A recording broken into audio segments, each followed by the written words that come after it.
So we're going to pick up from where we were last week, or not last week, but 2 weeks ago in Exodus 19. This is going to be the second part of this mini series entitled "Delight in Danger: The Holiness of God," and there's going to be a third part. So just to let you know. So last time I was here, we took up God's purpose for bringing the people of Israel at the foot of Mount Sinai. I said the last time I was here that ending up at Sinai was no accident. God purposefully brought the Israelites here as part of their training before taking them over to the Promised Land. The reason I said was so that when they get to the Promised Land, they will not lose sight of God. They will not lose focus on God and what He did for them during their time in Egypt, during their time in the wilderness, and they will not lose the reason why they are at the Promised Land to begin with. And the Israelites need to learn, first of all, how to live as God's people, fully dependent on God and fully obedient to God's law. So even before God gave them the law, and we're not even at chapter 20, that's where God gives the law. Even before God gave them the law, God first wanted to prepare them to receive the law and to ultimately to delight in it. That's the purpose here for their time spent at Sinai. And last week, not last week, but 2 weeks ago, we looked at three truths. And they all start with the letter S. Do you guys remember this? These are the truths that the Israelites needed to learn and to understand. And these are, for us who are believers, for us, these are truths that we should be growing in. Okay? What were those three truths, just by way of review? These truths shows us what it looks like to delight in God's law, and therefore delight in God, the giver of the law. Right? What are those truths? First, for someone to delight in God's law, this person must be submitted to God's word and His law. To be submitted to God's law means that a true believer will have a continuous and growing desire for God's word and will have their lives revolve around God's word. Okay. I'm not saying that believers here should be perfect in applying that, but we should be growing in it. If you're not growing in it, then ask yourself, do I truly believe? Second, being submitted meant that God's law was to shape. Remember? First is submitted, and then God's law was to shape a believer's world view and ultimately their lives. And lastly, people of God are to be surrendered to the grace of God. And we're going to talk more about grace this morning. These are the truths that God wanted to teach and train the Israelites to learn and to understand in order for them to continue to grow to delight in God's law or God's word. Okay? Now, God also revealed to the Israelites and to us His pattern of salvation. Why does He need to do that? Because ultimately, this is what's going to help them to delight in God's word, in God's law. And I was going to skip this part. That's why our text was on 9 to the end. But really, we're still at the start, 1 to 9. And I was just going to assume this for everybody, that you should know this already. You should know the pattern of salvation. But during the week, as I was reading this text again, I'm like, we can't skip this. I know some of you are going to sit there, I know this already, I don't need to hear this. Maybe you're the one who needs to hear this the most. Okay? So let's take a quick look at this pattern. And this pattern is not just here in Exodus, it's all over the Bible. Okay? So let's read it again, verses 4 to 6. Verse 4, you yourselves have seen what I did to the Egyptians and how I bore you on eagle's wings and brought you to myself. Now therefore, if you will indeed obey my voice and keep my covenant, you shall be my treasured possession among all peoples, for all the earth is mine. And you shall be to me a kingdom of priests, the holy nation. These are the words that you shall speak to the people of Israel. So even before God told Moses, tell the people to prepare when I come down, gave them all these limits, statutes. He said that, right? And it contains the pattern for God's salvation. What's the pattern? I'll give it to you in a nutshell. The pattern is grace, obedience, and blessings. If you know your Bible, that pattern goes all the way through the Old Testament, all the way through the New Testament. Grace, obedience, blessings. Again, this is essential in understanding the whole of Scriptures. And this pattern is set in stone. You cannot have one without the other. And more importantly, you can't change the order of the pattern. God, I don't like this pattern. Can it be blessings first? And then grace, and then I will obey. Can it be that? Or can it be blessings first? And then I'll obey. And then maybe you can give me some grace after that. There's no changing this pattern. If your pattern of salvation, if the way you understand it is backwards, then listen up. Okay? Because if you don't get this part, you're not going to get the whole Bible. You're not going to get it. Motier comments, nothing must ever be allowed to upset this order. Nothing must ever be allowed to upset this order, God's order of salvation. So let's take it up one by one. First, salvation is first by grace. And if you read the text again in verse 4, this aspect of salvation is described as being carried out on eagles' wings. Let's read that again. Verse 4, you yourselves have seen what I did to the Egyptians, how I bore you on eagle's wings and brought you to myself. God brought them to himself on eagle's wings. When I was first studying this, I'm thinking, you can't ride on eagle's wings. How is he going to fly? Right? You ever thought about that? Eagles fly like this. How are you going to ride on eagle's wings? Is that what it means? Like, are we to take this literally? Be carried out on eagle's wings? I think that the picture that the author of Exodus is trying to paint here is that the paternal care of eagles for their young. Okay. If you know eagles, both mother and father care for the young. If you look at the animal kingdom, usually it's the mothers. There are some fish that the father is actually the one taking care of. There's this fish, I forget the name of the fish. After the mother lays the eggs, and after the eggs are, how do you call that, inseminated? The father puts all the eggs in his mouth until they hatch. And then he opens up his mouth and lets the fish out. So in that span of time, the father doesn't eat. How can you eat? Your mouth is full of eggs. That's one. Eagles are the same. Mother and father both care for their young. Calvin comments this. But he, scriptures, mentions the eagle rather than other birds, in my opinion, that he may magnify their difficulties and thus commend his grace.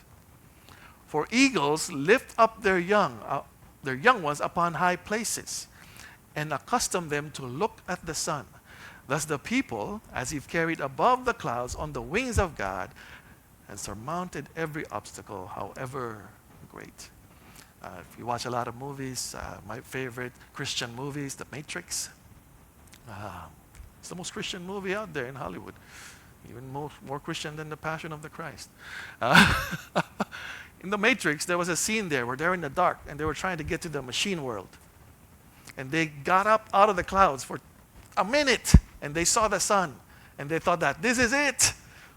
We're saved. And then they went back down again into the darkness. But that's what it feels like, okay? Eagles, birds, okay? If they leave their young on the ground, they're going to get eaten. So what does the parents do? They carry them way high. Website eagles.org says that bald eagles usually build their nests 50 to 125 feet high on what's called super canopies. Okay?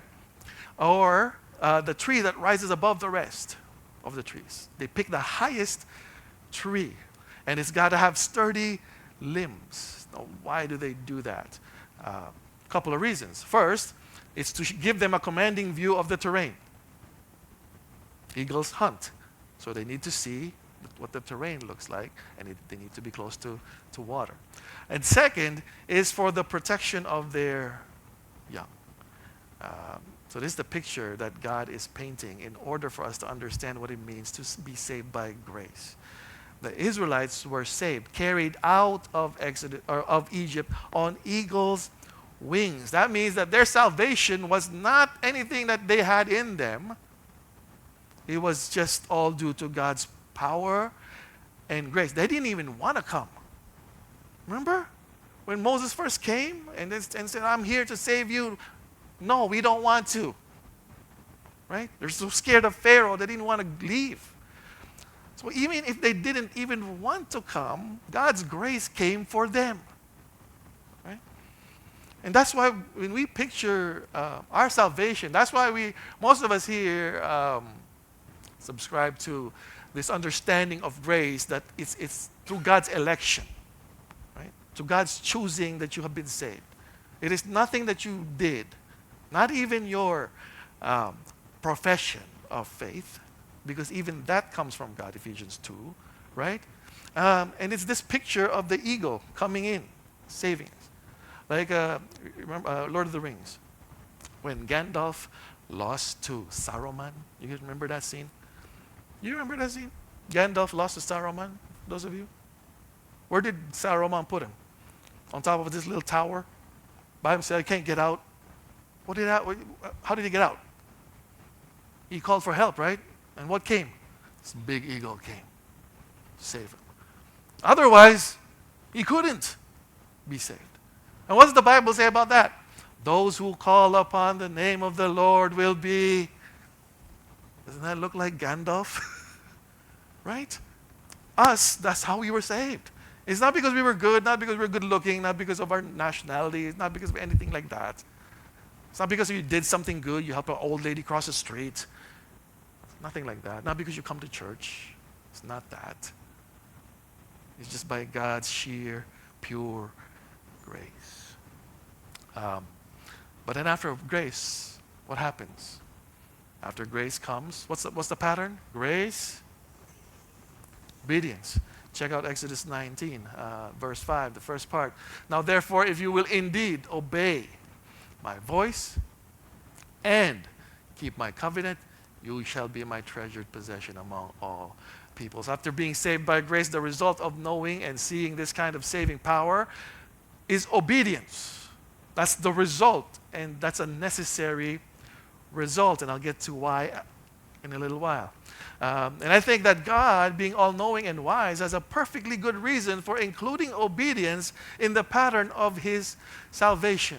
What is God's reason for including obedience in the pattern of his salvation? It's because of this. Freedom, ultimate freedom, given to human beings is very dangerous. When a person receives ultimate freedom, do whatever you want, you will do whatever you want. And usually what you want is not what God wants. Right? Look what's happening in this society. They gave people freedom to determine their own genders. What's going on now? How many genders are there? Anybody know? You can't, because it keeps multiplying every day. Because there's another one, and another one, and another one. They were going to give people freedom in our country to call themselves whatever they want, as far as pronouns are concerned. Good thing some people fought against it. But they were going to put it into law that if you didn't call somebody their preferred pronoun, you can go to jail. In Australia, they already have this law for parents that if they didn't affirm their children's preferred gender, they can go to jail. This is law in Australia already. Like if your kid comes up to you, boy, and says, I think I'm a girl, and you don't affirm it, the government says, that's not good parenting. You go to jail. That's a crime. And don't think that it's not going to happen here soon. It will. So giving people freedom is usually no good for people. Without some kind of structure, the tendency for human beings is to self-destruct or to destroy others. And you see it in your kids. Right? I see some parents here who give their kids ultimate freedom. Do whatever you want. I will support you. Want to stay up late? Go ahead. Want to eat all the candy you want to eat? Go ahead. No discipline, no structure. What happens to those kids? They grow up to be adults who have no discipline and no structure. Simple, right? You cannot give human beings total freedom. I don't care if you're Christian or not. If I was going to give people total freedom in this church, they can do whatever you want. You think anybody would be here on time? Let's start with that. You think if we don't say, come here at 10:30, we'll start at 10:30, do you think people will come? If you say, anytime you want, I don't want to offend anybody. You will be walking in here 12, 1. You can't make it for 10:30. And it's not like we didn't think about your situation. I know it's a Sunday. You wake up early every day. Give us a break. Okay, 10:30. Is that good enough? Some people still, no. Too early. Should we give people freedom? No. Should God give people that kind of freedom? Is that the freedom that God saved them from in Egypt? No. Because if they do, they're going to end up killing themselves. That's why God has to put in some structure. And I think that this tendency of human beings is at the core of the necessity for obedience when it comes to God's salvation. In essence, God's call for obedience is how God saves us from ourselves. Right? And I think that the necessity for obedience, of obedience, is also what gives more weight to the Ten Commandments. Why even give the Ten Commandments if there is no necessity to obey it? Now, this kind of obedience that God is demanding here, for us, especially for the immature believers or even the non-believers, it feels restrictive. It feels like He's restricting us. But that's not the obedience that God is demanding from us. The obedience that God is demanding is totally opposite than what Pharaoh demanded of the Israelites. Because Pharaoh also demanded obedience, right? But Pharaoh's demand for obedience is first and foremost for his own benefit and good. Why? Because his kingdom was being built on the backs of these slaves. So if they don't obey, there's no kingdom. So he required them to obey so that he can be the greatest Pharaoh ever. Right? So they can build him the pyramids and cities. And that's the first demand for Pharaoh's kind of obedience. Second, Pharaoh's demand for obedience is a prerequisite for salvation. What I mean by that is that if you don't obey, you're going to die. God's demand for obedience is opposite. Stay with me because you're going to die. Obey that. Pharaoh's is different, right? You see the difference? It's very subtle. But I hope you see it. Right? God's purpose is to save these people. Pharaoh's purpose is not to save their people, but he still requires obedience. Right? Let me put it this way. Because I see some people kind of like, what's the difference? If you don't obey, you die. Done. There is a difference. Let me put it this way. Let's go back to the eagle illustration. Again, a bald eagle's nest is built high above for two purposes, right? For them to see the terrain, and for them to protect them from enemies. And listen, Bald eagles' nests were built by the parents. It wasn't built by their children. That's one. Remember Pharaoh's goal for obedience, right? Have these people build his nest. Bald eagles, they don't. The parents build the nests. And these nests are built, again, so that when the baby eagles are strong enough to fly on their own, they will have a commanding view of their terrain. At the same time, these nests act as a fortress to protect the baby eagles while they are still weak and growing. And it is in these nests where the baby eagles develop strength. If a baby eagle walks off and out of the nest, they're going to die. But if you think about it, I was talking to my wife when we were walking. There's a reason also why they put it up so high, another reason. So that if one of these eagles kind of just, is a hard-headed eagle, stubborn eagle, step off the nest, the parents have time to swoop down. Right? Because all of us here, we kind of want to do that sometimes, right? What's beyond this nest? Let me check it out. And then you end up falling. But in our free fall, 50 to 125 feet, God usually comes in and says, come back here. Right? So you think about it that way. It is in the best interest of the baby eagle to stay in the nest, to stay within these restrictions that God has placed, because this is for your own good. This has nothing to do with God. God's good. He doesn't need you. No, we need Him. Right? Francis Chan said it's an irony that the God who wants us, or always wants us, even though we want Him, we tend to run away from Him. It's backwards. Right? So it's in the best interest of the baby eagle to stay in the nest. Yeah, and God's demand for obedience is the same. It is for the good of His children. It's not to enslave you. It is not to make your life miserable. It's not to restrict your joy. It is so that you can have fullness of it. So when we look at pattern of salvation, God first saves by grace, but He can't give us total freedom because we're going to make a mess of it. So He requires obedience. So after God saves, He trains for obedience. And then those who remain in God, those who remain in the nest will receive what? Blessings upon blessings. Now the prosperity gospel will say that these blessings are all material. But if you look at the blessings that God's salvation brings, it's nothing but material. What are the blessings that God's salvation brings? Exodus 19. 5 to 6, you guys read.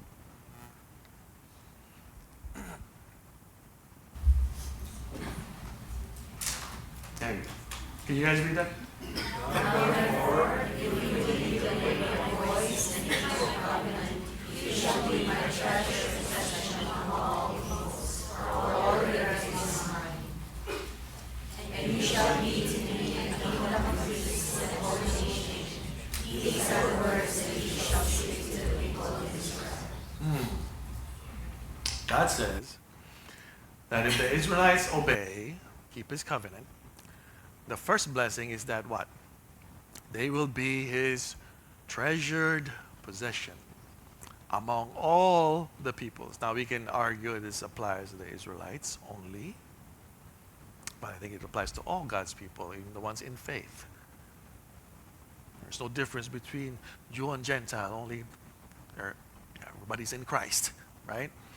So, first blessing is that they will be treasured possession. His treasured possession. Now, in those days, if you're a sovereign, if you're a ruler, you own everything. So when we talk about possessions, He already owns everything. God owns everything. But what does it mean to be treasured? Right? Even in verse 5, if you look at verse 5, the earth is the Lord's. He owns everything. In the earth, around it, even the universe is the Lord's. So what does it mean to be God's treasured possession? Now, the original Hebrew word here for the word treasured possession is the word segula, which literally translated as private or personal treasure. What does this mean? Let me give it to you in one illustration. Like me and my wife, we own our house. Well, not the bank owns it, but we own it. We own the house. We own everything in it. My kids don't own jack. They don't own anything. Okay? I can even take the clothes off their back. I own those too. But we have a closet where our treasured possessions are there. Our shoes. Nobody can go in there. I'm going to put a lock on that closet. Because this is my treasured possession.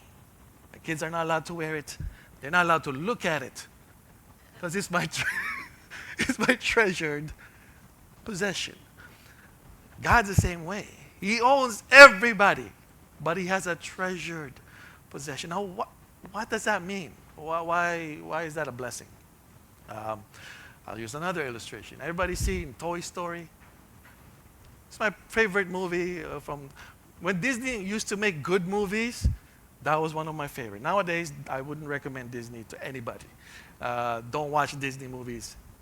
I don't care what movie it is, don't watch it. It's bad for your kids and bad for you.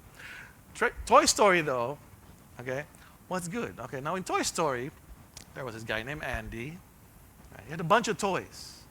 But among his toys, he had treasured toys. Who were the treasured toys?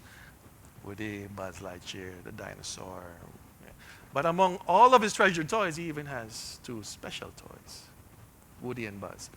Now, all of these toys, obviously, is animation. They come alive at night. They start talking to each other and play with each other, whatever. But all of them have something on the bottom of their foot. What was it? Andy's name, right? Andy's name.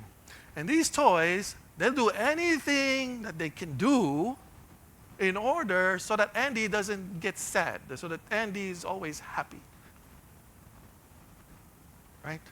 None of these toys want to be like Andy. I want to be Andy. I want to take over. I want to be the one playing with all the toys. I want to be the one ruling all the toys. I want to be the one, making all the decisions about which next toys to buy. None of them did that. All they wanted was to please Andy. Right? So when they see Andy treasuring them, their response is, I treasure Andy too because he's so good. He's my owner. Right? Remember at the end of this whole Toy Story franchise? They were about to get burned. Right? I was sad because even the part where Andy had to give them away, I was sad. But that's beside the point. Andy cared for these toys so much. He didn't want them to just end up in a garage sale somewhere. He ended up giving them away. But the point is, Andy showed great love for these toys, and the toys' response is to show that love back. So when God treasures us and shows us his treasuring us by sending his son, and then those who believe get his name marked at the bottom of your foot, like God owns you. The response should be, I love you back. Because you saw the great love in which he loved you. He even stamped you with the Holy Spirit. Right? But what's typical human response? No, I'm Andy. I got Andy on my foot. I'm Andy. I get to decide what I want, when I want, what to do, whatever. That's not what. If the toys did that, they always get in trouble. If we do that, we're going to get in trouble. Tim Keller said this. Think about it like this. When you fall in love with someone, you try to find out what pleases them. You try to find out what makes them happy, what delights them. Try to find out what they like. And then you want to surprise them by giving it to them, by doing it. What are you doing at this point? You don't think about it in these terms, but what you're doing is you're seeking the will of the beloved. We do this every Christmas. Right? You ask your kids, you ask your wife, so, what do you want? My wife does it, she's a ninja. She does it differently. she looks at I guess the pages that we look at, YouTube, what we're looking at, and then if she sees us looking at the same thing over and over again, that's what she gets. That's how she finds out, right? It's hard for us to do the same thing to her because she looks at so many stuff. It's hard.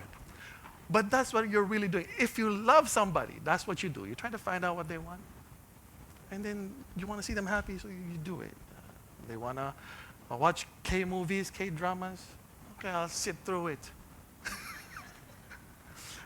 My wife likes to walk. I hate walking. I'll walk. Right? She doesn't like some of the stuff that I eat.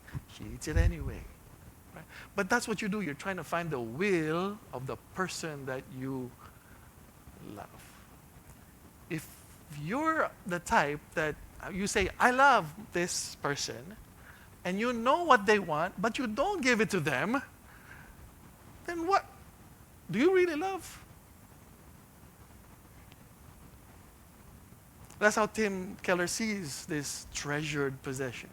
God's showing us how He treasures us so that we can learn how to treasure. You get what I'm saying? So that you can learn how to treasure God first and then others. Right? Even though those people that they're hard to treasure or love. Right? You still, if you know how much God loves you and how much He loved you and did whatever it is that He needed to do so that He could be with you, then you see that, and then you grow into that, and then you see that, it's hard to love people. Right? But what about me? I'm people too. God loved me. Can I love others? At the start, it's hard. But after a while, you do. And there's no effort to it. Some people think, oh no, it's so hard. No, because once your inside changes, the way you see other people changes, you begin to see how God loves.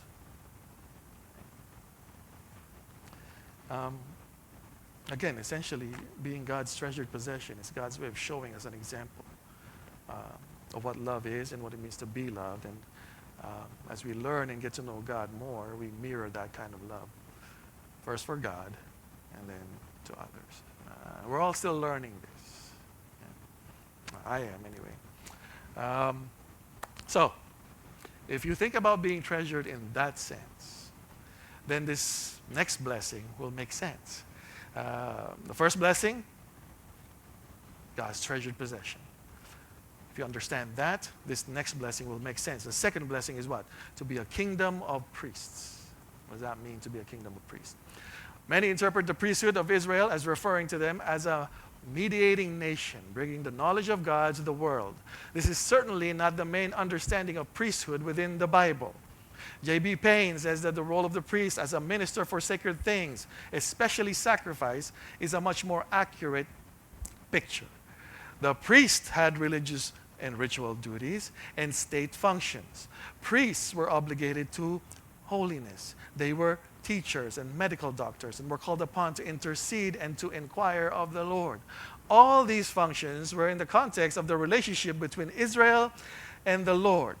Therefore, the substantial truth of the priesthood of believers in both the Old Testament and the New is access to the holy presence of God. Okay?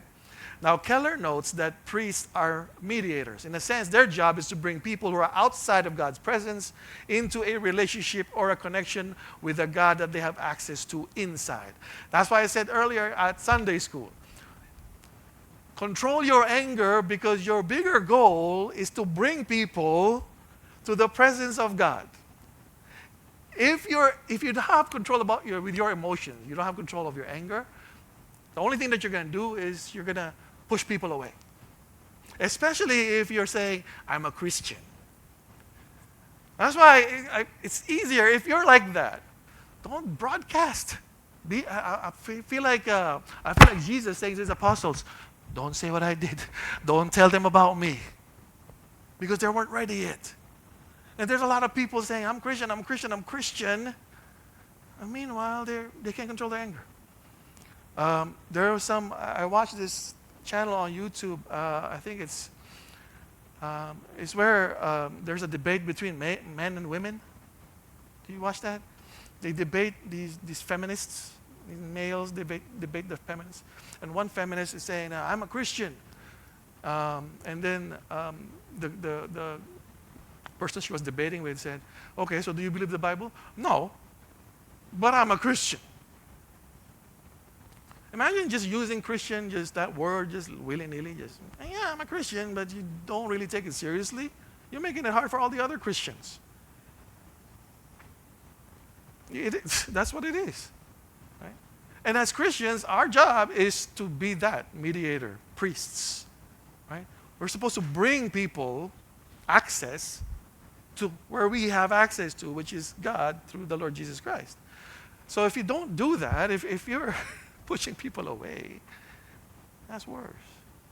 And that's why those of you who are at Sunday school, that's why it's important to control your anger. Like I could be angry right now with all the people who are sleeping. I could just blow up here. It's been 8 years and people still don't. They still come here just. It's hard. It's easy to get angry. But I'm not going to get angry. Because I want these people to learn, to see the blessings that just by listening. You don't even have to talk. You just have to listen. There's blessings in that. Don't sleep on it.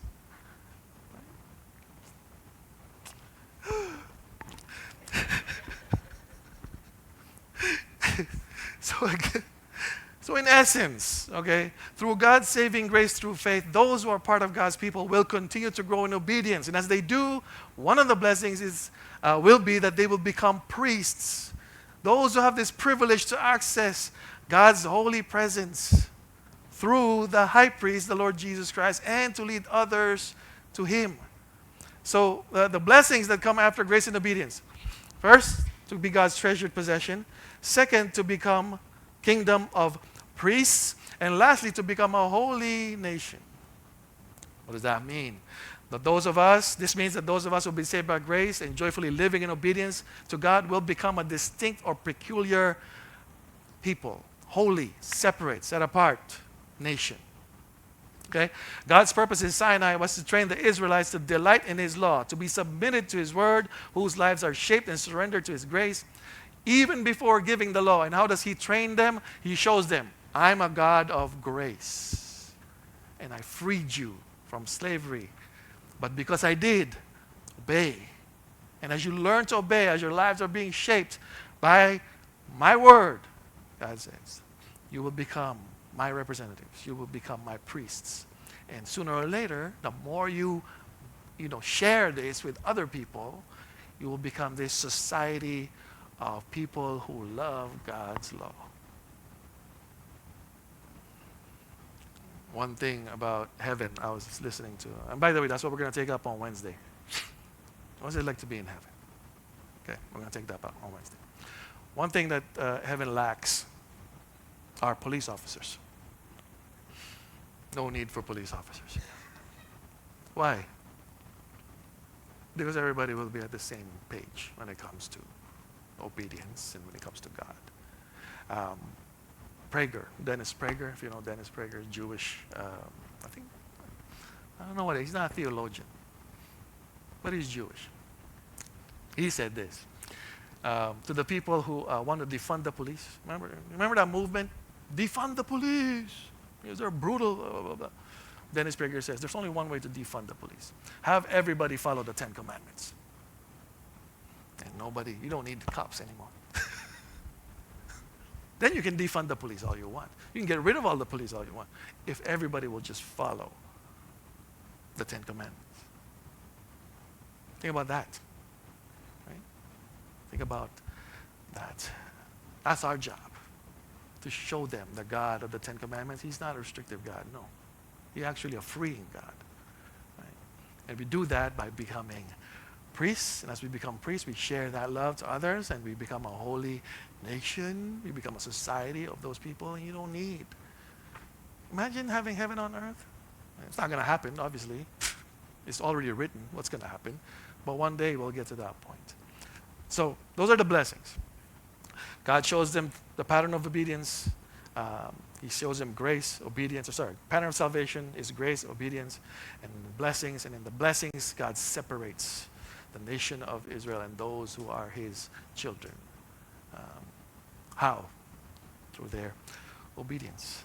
Now, if you look at other pagan religions and nations at that time, their pattern of salvation, for most of the religions at that time, were the complete opposite.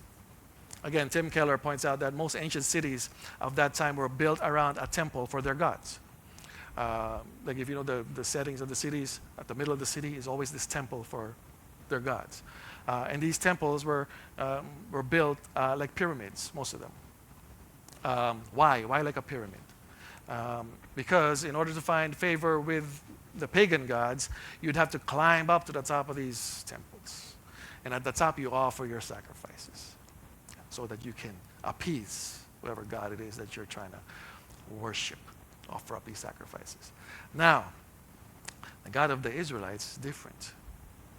Because if you read the verses that we read, it says there that God brought them to this mountain.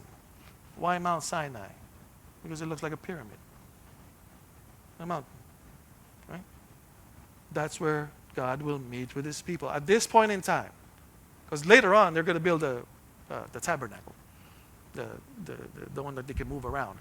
But at this point in time in their training, God has to set up this temple where they could meet with God. But what's the difference between God and the other pagan gods?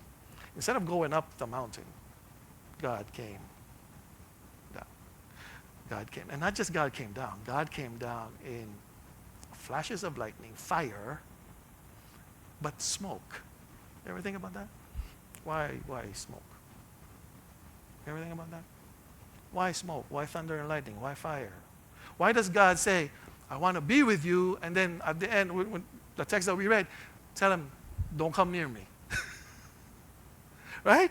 God says, I want to be with you. That's why I saved you, because you're my chosen, treasured people. But stay away from me. You ever think about that? You know what that is?